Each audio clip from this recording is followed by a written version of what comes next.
नमस्ते गुरुजी। नमस्ते नमस्ते। मन क्या है? देखिए, मन जो है हमारे इंद्रियों का जो 11वां पार्ट है, और मन का तात्पर्य होता है मनन करना। तो मन जो है मुख्य रूप से संकल्प और विकल्प करता है कि ये कार्य करूं कि न करूं। एक मन कहता है कि मैं ये काम, मुझे ये कार्य करना चाहिए, और दूसरा मन कहता है, उसी में मन विकल्प लाता है कि मुझे ये कार्य नहीं करना है। तो मन का काम है संकल्प और विकल्प। एक तरफ करता है करना चाहिए, और दूसरी कहता है कि नहीं करना चाहिए। दोनों तरफ ही चलता है। नहीं भी हम मन को कैसे नियंत्रण करना? देखिए, मन को नियंत्रित करने के लिए मन जो है, जो सबसे ज़्यादा ये भटकता है, यह इंद्रियों के विषयों की तरफ जाता है। तो हमें सबसे पहले इंद्रियों के जो विषय होते हैं, जो शब्द स्पर्श रूप रस गंध जो विषय होते हैं, उन विषयों की तरफ अगर मन बार बार जा रहा है, तो वहाँ से मन को बार बार खींच करके और कहीं एक आपको बिंदु स्थित करना पड़ेगा। जैसे मान लीजिए कि ईश्वर है, तो वहाँ पे हमें परमात्मा के ऊपर या ईश्वर के नाम के ऊपर या गायत्री मंत्र के ऊपर या ओम के ऊपर केंद्रित हमें बार बार करते रहना पड़ेगा।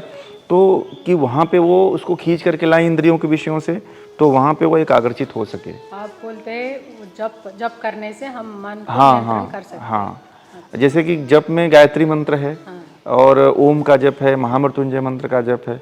इन मंत्रों में से यदि आप किसी भी मंत्र का जप प्रतिदिन यदि आप करते हैं, तो आप देखेंगे जो पहले से जो आपका मन ज़्यादा से ज़्यादा भटकता था, वह भटकाव जो है धीरे धीरे कम हो जाएगा।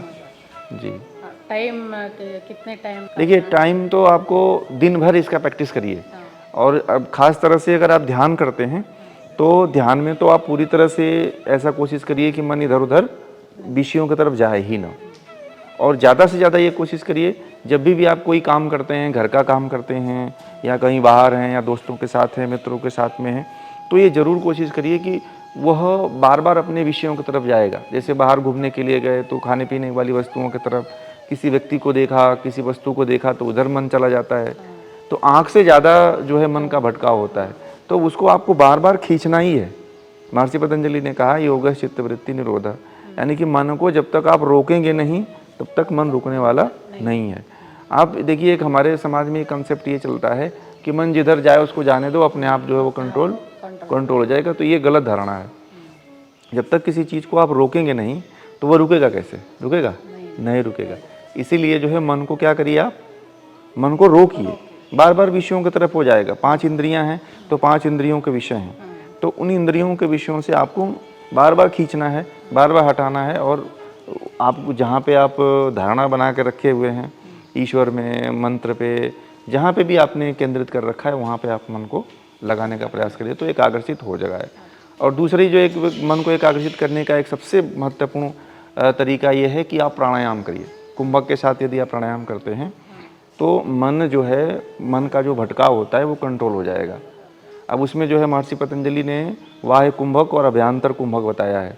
तो इसमें से कोई भी एक कुंभक को आप सिद्ध करेंगे, तो आप जो है मन को जो है एकाग्रचित कर पाएंगे। जैसे हठ योग में ये कहा है कि चले वातम चले चित्तम निश्चले निश्चलम भवेत। तो मन को यदि कंट्रोल करना है, तो पहले वात को कंट्रोल करिए, मतलब अपने प्राण को कंट्रोल करिए। अगर आपका जो है प्राण चंचल है, प्राण अनियमित है, तो आप मन को एकाग्रचित नहीं कर पाएंगे। इसलिए सबसे अच्छा साधन यही है कि आप ज़्यादा से ज़्यादा प्राणायाम करिए, कुंभक लगाइए। कुंभक यदि आप धीरे धीरे, परंतु एक ही कुंभक सिद्ध करिए। अब जैसे कि 8 कुंभक हैं, तो सभी कुंभक एक बार नहीं करना है, आप उसमें से एक सिद्ध करिए।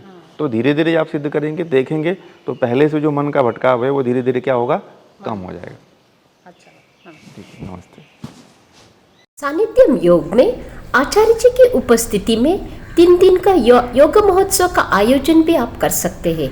उसमें यम नियम का पालन, शांभवी मुद्रा, कुंडली जागरण, प्राणायाम, अग्निहोत्र की गतिविधियां और वैदिक मंत्र का जप और बहुत कुछ सिखाई जाता है।